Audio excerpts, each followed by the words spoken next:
ప్రభునందు ప్రియులైన సహోదరి సహోదరులారా, మన ప్రభువును రక్షకుడినైన యేసుక్రీస్తు పరిశుద్ధమైన ఘనమైన నామంలో ఈ ఉదయకాలపు శుభావందనాలు మీకు తెలియజేస్తా ఉన్నాను. ఈ ఉదయకాలం దేవుడు మనకిచ్చిన వాగ్దానమును మనము ధ్యానం చేసుకుందాం. మీ పరిశుద్ధ బైబిల్ గ్రంథమును యెషయా గ్రంథము 46వ అధ్యాయము 4వ వాక్యం వైపు మీ పరిశుద్ధ బైబిల్ గ్రంథం మళ్లించవలసిందిగా కోరుచున్నాను. యెషయా గ్రంథము 46వ అధ్యాయము 4వ వాక్యము. ముదిమి వచ్చు వరకు నిన్ను ఎత్తుకుని వాడను నేనే, తల వెంట్రుకలు నెరిగే వరకు నిన్ను ఎత్తుకుని వాడను నేనే చేసి ఉన్నాను, చంక పెట్టుకుని వాడను నేనే, నేను ఎత్తుకొనుచు రక్షించువాడను నేనే. మరొకసారి వాక్యమును చదువుకుందాం.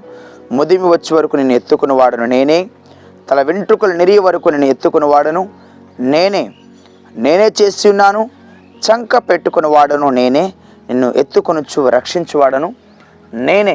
ప్రభునందు నా ప్రియ సహోదరి సహోదరులారా, ఈ భూ ప్రపంచంలో చిన్న బిడ్డలను సామాన్యంగా ఎత్తుకుంటూ ఉంటాం. కొంచెం వయసు పెరిగిన తర్వాత బిడ్డలను ఎత్తుకుంటూ ఉంటాం. కానీ ఒక వయసు దాటిపోయిన తర్వాత ఎత్తుకోవడం అనేది అసాధ్యం. ఒక వయసు దాటిపోయిన తర్వాత ఎవరు ఎత్తుకోవడం అనేది చాలా కష్టంగా ఉంటుంది. వృద్ధాప్యం వచ్చిన తర్వాత ఎత్తుకోవడం అనేది చాలా రేరుగా చూస్తూ ఉంటాం. ప్రపంచంలో కొన్ని దేశాల్లో తల్లిని కానీ తండ్రులు కానీ ప్రేమించిన వారు వృద్ధాప్య తీసుకొచ్చినప్పుడు వారిని మోసుకుంటూ తీసుకువెళ్తూ ఉంటారు. ఒక చిన్న బిడ్డలను చూస్తూ ఉంటారు. ఎవరు? ఆ తల్లి తండ్రి ప్రేమను గుర్తెరిగిన వారు. కానీ ఈ విశ్వవ్యాప్తంగా మనం గమనిస్తే దేవుడే తన బిడ్డలకు నేరుగా సెలవిస్తున్న మాట. ఒక వయసు వచ్చిన తర్వాత అయ్యో మమ్మల్ని ఎవరు చూసుకుంటారు, మాకెవరు ఆధారువు, మమ్మల్ని పట్టించుకున్నవారు ఎవరు అనుకొని వృద్ధాప్య తీసుకొచ్చినప్పుడు అనేక మంది తల్లిదండ్రులు బాధపడుతూ ఉంటారు, దుఃఖపడుతూ ఉంటారు. కొందరైతే బాగా చదివించి గొప్ప చేసిన తర్వాత తమ బిడ్డలే వారిని అనాథాశ్రమాలను వృద్ధాశ్రమాలను జాయిన్ చేస్తూ వారికి నెల కొంచెం డబ్బులు పంపిస్తున్నాం కదా, సరిపోతుందిలే అని ఆలోచన చేస్తున్న వారు కొందరు బిడ్డలు మనం గమనిస్తూ ఉంటాం. అయితే దేవుడు తన బిడ్డలకు స్వయంగా మాట్లాడుతూ, నేను ఎత్తుకుని వాడు నేను ఎంతకాలం ఎత్తుకుంటాను తెలుసా మిమ్మల్ని? కొంతకాలం కాదు, కొన్ని సంవత్సరాలు కాదు, లేకపోతే నీకు చిన్నపిల్లడిగా ఉన్నప్పుడు కాదు, లేకపోతే నేను మోసేంత ఆ సమయం వరకు మాత్రమే కాదు, కానీ నువ్వు వృద్ధాప్య తీసుకొచ్చేంత వరకు నిన్ను చంకన పెట్టుకొని కాపాడుతాను నేను అంటున్నాడు. తల వెంట్రుకలు నేరే వరకు నేను ఎత్తుకుంటాను నేను. చూడండి ఎంత గొప్ప ప్రేమమయుడు మన దేవుడు. కొంతకాలం ప్రేమించే దేవుడు కాదు. చూడండి, తల్లిదండ్రుల ప్రేమైన కొంతకాలమే, భార్య ప్రేమైన కొంతకాలమే, బిడ్డల ప్రేమైన కొంతకాలమే, కానీ ఈ లోకుల ప్రేమలన్నీ కొంతకాలమే. కానీ దేవుని ప్రేమ ఎన్నడెన్నడను మారని ప్రేమ. ఆయన శాశ్వత ప్రేమతో మనల్ని ప్రేమిస్తున్నాడు. కాబట్టి విడువక మన ఎడల కృప చూపుచున్నారు. అందుకే నిన్ను వృద్ధాప్య తీసుకొచ్చే వరకు కూడా నిన్ను ఎత్తుకుని వాడు నేను, ముద్దాడు వాడను నేనే అని దేవుడు మాట్లాడుతున్నారు. ద్వితీయోపదేశకాండం 1వ అధ్యాయము మనం 30-31 వాక్యాలు చదువుతున్నప్పుడు ఆ సందర్భాలు మనకు కనిపిస్తూ ఉన్నాయి. ఇజ్రాయెల్ నుంచి దేవుని ప్రజలైన వారు ఐగుప్తు నుంచి ఇజ్రాయెల్ దేశానికి వచ్చే క్రమంలో దేవుడు తన ప్రజలకు ఇస్తున్న వాగ్దానము ఎంతో వారికి ధైర్యాన్ని, ఆదరణిస్తుంది, ఓదార్పునిస్తుంది, ఎంతో బలమును చేకూరుస్తూ ఉంది. ద్వితీయోపదేశకాండము 1వ అధ్యాయము 30-31 వాక్యాలు చదువుతున్నాడు. మీకు ముందర నడుచుచున్న మీ దేవుడని యెహోవా మీ కన్నుల ఎదుట ఐగుప్తులోను అరణ్యములను మీ కొరకు చేసినట్లు మీ పక్షముగా యుద్ధము చేయును. మీరు ఏ చోటకు చేరు వరకు మీరు వచ్చిన మార్గమంతటిలోను మనుషుడు తన కుమారుని ఎత్తుకొనున్నట్లు మీ దేవుడని యెహోవా మిమ్మును ఎత్తుకొని వచ్చిన సంగతిని మీరెరుగుదురని మీతో చెప్పితిని. నా ప్రియ సహోదరి సహోదరులారా, 40 సంవత్సరాలు కూడా దేవుడు అంట ఒక బిడ్డను ఎత్తుకొచ్చినట్టు తీసుకొని వచ్చినాడు. అంత భద్రత అంట దేవుడు తన బిడ్డల విషయంలో చాలా భద్రత కలిగి ఉన్న వారుగా ఉన్నారు, చాలా భద్రత కలిగి ఉన్నారు.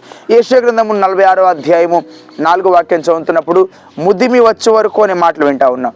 వృద్ధాప్య తీసుకొచ్చే వరకు, తల వెంట్రుకలు నెరిగే వరకు నిన్ను కాపాడువాడును నేనే. నువ్వు దిగుపడాల్సిన అవసరమే లేదు, నువ్వు చింతించాల్సిన అవసరమే లేదు అంటున్నాడు. చంకన పెట్టుకునేది ఎవరు? గొర్రెపిల్లను కాపరి సంకన పెట్టుకొని కాపాడుతుంటాడు, చంకన పెట్టుకొని భద్రంగా వెళ్తూ ఉంటాడు. కీర్తనకారుడు అంటాడు కదా, యెహోవా నా కాపరి, నాకు లేమి కలుగుదు, పచ్చి గల చోట్ల ఆయన నన్ను పనులు చేయించున్నాడు, శాంతికరమైన జలం యొద్ద ఆయన నన్ను నడిపించున్నాడు, నా ప్రాణములకు సేదీర్చున్నాడు, నన్ను చంకన పెట్టుకొని కాపాడుతున్నాడు అంటున్నాడు. కాపరి ఒక గొర్రెల కాపరి ఆ గొర్రె పిల్లని ఏ విధంగా చంకన పెట్టుకొని కాపాడుతుంటాడు? మన ప్రధాన కాపరి అయిన మన ప్రభువైన యేసుక్రీస్తు వారు నేను మంచి కాపరిని అంటున్నారు. యేసు ప్రభు వారు మన కాపరిగా ఉన్న మన దేవుడు మనల్ని చంకన పెట్టుకొని కాపాడేవారుగా ఉన్నారు, మనల్ని భద్రపరిచే దేవుడిగా ఉన్నారు, మనల్ని సంరక్షించే దేవుడిగా ఉన్నారు. అందుకే ఉదయకాలంలో నువ్వు చింతించాల్సిన అవసరం లేదు, దిగులు పడాల్సిన అవసరం లేదు.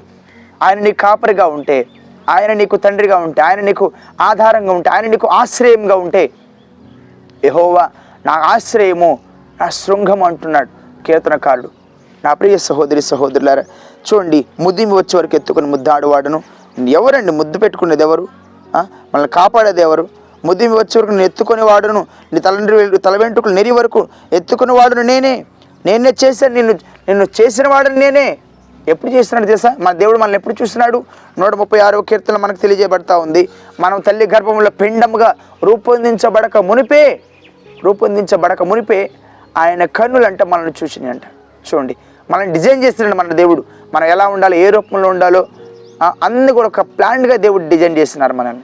మనం ఎంతకాలం ఉంటామో, ఎంతకాలం ఈ లోకంలో జీవిస్తామో, మనం ఎప్పుడు మరణిస్తామో అన్నీ కూడా జనన మరణములు దేవుని స్వాధీనంలో ఉన్నాయి, అయినా నా స్వాధీనంలో ఉన్నాయి. అందుకే మనం దిగులు పడాల్సిన అవసరం లేదు. మనం కూడా దేవుని స్వాధీనంలోకి రావాలి. మనం కూడా ఆయన మీద ఆధారపడే వారంగా ఉండాలి. మనం కూడా పూర్తిగా ఆయన ఆధారం చేసుకుని ఆయన ఆశ్రయించే వారంగా ఉన్నప్పుడు దేవుడు తప్పక మనలను దీవించి ఆశీర్వదించి బలపరిచేవారుగా ఉన్నారు. తన అత్యధికమైన కృపతో మనల్ని నింపే దేవుడిగా ఉన్నారు. నా ప్రియ సహోదరి సహోదరులారా, ఈ ఉదయకాలంలో అయ్యో నన్ను కొంతకాలం వాళ్ళు విడిచిపెట్టి వెళ్ళిపోయారే, నా పరిస్థితి ఏమిటి, నా బిడ్డలు నన్ను విడిచిపెట్టి వెళ్ళిపోయారే, నా పరిస్థితి ఏంటని కురింగిపోవాల్సిన అవసరం లేదు. చాలామంది తల్లిదండ్రులకి ఇదే దిగులైపోయింది. ఈ రోజులు ఆస్తులు లేవు, అంతస్తులు లేవని బాధపడలేదు.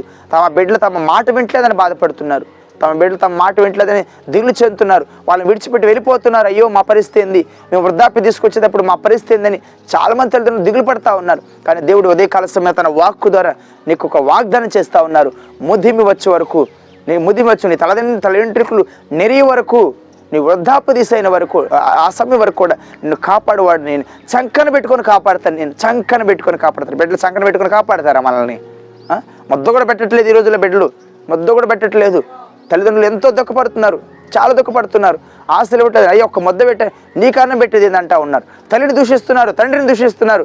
ఎంత షేమ్. నీవు దీర్ఘాయుష్యమంతుడగినట్లు నీ తల్లిదండ్రులను సన్మానించమని దేవుని వాక్యం సెలవిస్తూ ఉంది. కానీ తల్లిదండ్రులు పట్టును కొడతా ఉన్నారు, కడుపును కొడతా ఉన్నారు. తల్లిదండ్రులు ఎంతో దుఃఖపడతా ఉన్నారు. నా ప్రియ సహోదరి సహోదరులారా, దేవుడు మనల్ని విడిచిపెట్టేవారు కాదు. అందరూ విడిచిపెట్టిన ఆయన మనల్ని విడిచిపెట్టరు, ఆయన మనల్ని దాటిపోరు. ఉదయకాల సమయమున తన శ్రేష్టమైన వాగ్దానాన్ని ఇస్తున్నారు. ముదిమి వచ్చి వరకు నెత్తుకుంటాను, తల వెంట్రుకలు నెరి వరకు నేను కాపాడుతాను, చంకన పెట్టుకుని నేను కాపాడుతాను. నువ్వు దిగులు పడాల్సిన అవసరం లేదు. ధైర్యంగా ఉండు. నువ్వు నా మీద ఆధారపడ్డావు కదా, నన్ను ఆశ్రయంగా చేసుకున్నావు కదా, నా మీద విశ్వాసం ఉంచినావు కదా, నా మీద నమ్మకం ఉంచినావు కదా, నేను నిన్ను బలపరుస్తానని దేవుడు వాగ్దానం చేస్తున్నారు. అని వాగ్దానం చేసిన దేవుడు నమ్మదగిన వాడు. మాట ఇచ్చి ఆ మాట నెరవేర్చే దేవుడిగా ఉన్నారు. ఇంకా ఏమాత్రం సందేహించకుండా, దిగులు పడకుండా ధైర్యంగా ఆయన బట్టి ముందు కొనసాగుదాం. దేవుడు తప్పకుండా నిన్ను, నీ కుటుంబాన్ని భవిష్యత్ అంతట్లో తన కృపా వాత్సల్యతను అత్యధికంగా అనుగ్రహించే దేవుడిగా ఉన్నారు. తల వంచండి, ప్రార్థన చేసుకుందాం. ప్రార్థన. కృపా సత్య సంపూర్ణుడ మా ప్రియ పరలోకపు తండ్రి, మీ ఘనమైన పరిశుద్ధమైన ఉన్నతమైన నామమునకు ఇలా లేని స్తోత్రాలు వందనాలు తెలియజేస్తూ ఉన్నాం. నాయనా, ఈ ఉదయకాలమున మరొక అమూల్యమైన విలువైన సమయాన్ని ఈ దినం మీరు మాకు దయచేసినారు. మీకు స్తోత్రాలు తండ్రి. అయ్యా, ఈ ఉదయకాలంలో వాగ్దానం ద్వారా మీరు మాతో మాట్లాడుతూ, మమ్మల్ని బలపరుస్తూ, మమ్మల్ని ఓదారుస్తూ, మమ్మల్ని ఆదరిస్తూ, ధైర్యపరుస్తూ వస్తున్నారు. మీకు స్తోత్రాలు నాయన. కొన్ని సందర్భాల్లో కొంత వయసు పెరిగిన తర్వాత చాలామంది తల్లిదండ్రులు ఇదే దిగులు పడుతూ ఉన్నారు. అయ్యో మా బిడ్డలు మమ్మల్ని చూసుకోవట్లేదే, మమ్మల్ని విడిచిపెట్టారు, మేము మా బిడ్డల కోసం ఎన్నో చేసినామే, ఏదో చేసినాం, ఎంతో గొప్ప ప్రయోజకులను చేసినామే, ఈరోజు మమ్మల్ని విడిచిపెట్టారని ఎంతో దుఃఖపడుతున్న క్రమంలో నాయన, ఆ రోజు ఇజ్రాయెల్ ప్రజలు మీరు ఎంత కాపాడుతూ ఎంత భద్రతనిచ్చినారు. ఈరోజు మేము నమ్ముకున్న మీ బిడ్డలమైన మాకును అలాంటి వాగ్దానం మీరు ఇస్తున్నందుకు మీకు స్తోత్రాలు. నాయన, మీరు చంకన పెట్టుకుని మమ్మల్ని కాపాడుతానంటున్నారు. మా కాపరిగా మీరున్నారు, మా మేపరిగా ఉన్నారు, మా ప్రధాన యాజకుడిగా మీరున్నారు, మమ్మల్ని భద్రపరిచే దేవుడిగా ఉన్నారు, సంరక్షించే దేవుడిగా ఉన్నారు. నిన్ను కాపాడువాడు కునుకోడు నిద్రపోడు అన్నారు.